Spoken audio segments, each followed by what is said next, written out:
GST shuffle. India's rental housing market has been slapped with a GST of 18%. Now, this levy, though, is not on everyone who will rent a house. It's specific. But it will impact investors' appetite for buying a home with the purpose of renting it out to earn an income. Joining me today is Bipin Sapra, tax partner EY India, to help us decode the nuances of this levy. So, Bipin, let's start with just doing a very basic explainer on who will have to pay GST on rent and who will not have to pay GST on rent. Manisha, so prior to the 18th of July, only commercial property rentals were liable to GST. Residential were outside the purview of GST. What has happened in this 47th council meeting, and which was effective from 18th of July, is that anybody who's registered and renting a property, and when I say registered, it means registered under the GST. So generally, all companies, corporates who would be renting this out for their employees or giving out company leases, if they are renting the property instead of a normal person, then they will be liable to pay GST under a reverse charge, as if they have themselves provided the service to their own. So if I am providing the service, if I have a house and I am providing the service to you, who is an employee of NDTV, and NDTV is giving you the company lease, then NDTV will be liable to pay the GST under a reverse charge mechanism. All right. So, corporates, I understand. Suppose in professionals, there are lots of independent professionals who have a GST number. Do they also, if they rent out something directly, not through a corporate, have to pay GST on rent? See, it's if they are registered, and the law says that if they are renting it out and renting it out for their own, for their commercial purposes, not for commercial purposes, for their residential purposes, then they have a liability to pay.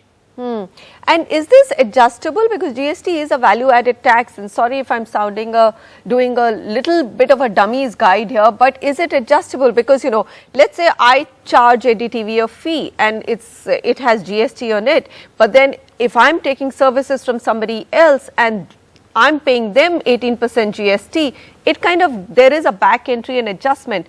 Will that happen here? Normally, it should happen. It's a proper business expense from an income tax perspective.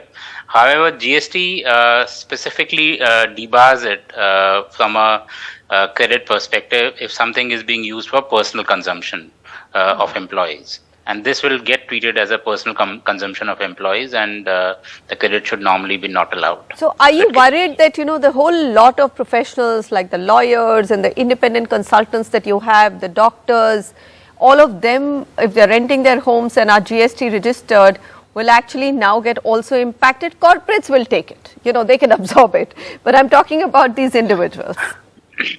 Yeah, normally I would say that will be the case. But if somebody is actually using a personal registration, if he is using it for personal purposes, and I don't know if the person's has a GST registration under his own name as a professional, then there will be an issue out there. Otherwise, if you can segregate the personal and the professional part of it from a registration perspective, then there might be some saving grace out there. But yes, I'll be worried if I was a professional and registered and renting a property. Okay. Final question. I mean, here we are making this big hue and cry about needing more rental housing in India, and because rental housing only gives you 2 to 3% returns, we want corporates to come in, we want capital to come in and institutional capital to come in, and here we put 18% as a deterrent. So, do you believe that this is at least going to now stop this entire conversation about institutional capital coming in to build more rental housing in India? See, what you have to realize is that ultimately, at some point of time, the entire rental or entire real estate, as we know, would be under the GST net, and that's what is being debated in the GST Council also. So, this is something which is they have tried to segregate what is being used for personal use and what is being used from a company or a corporate or a registered person's perspective. I don't see this as that it will impact the investment sentiment. It may increase the cost, given that this is a cost for whoever is finally paying the GST.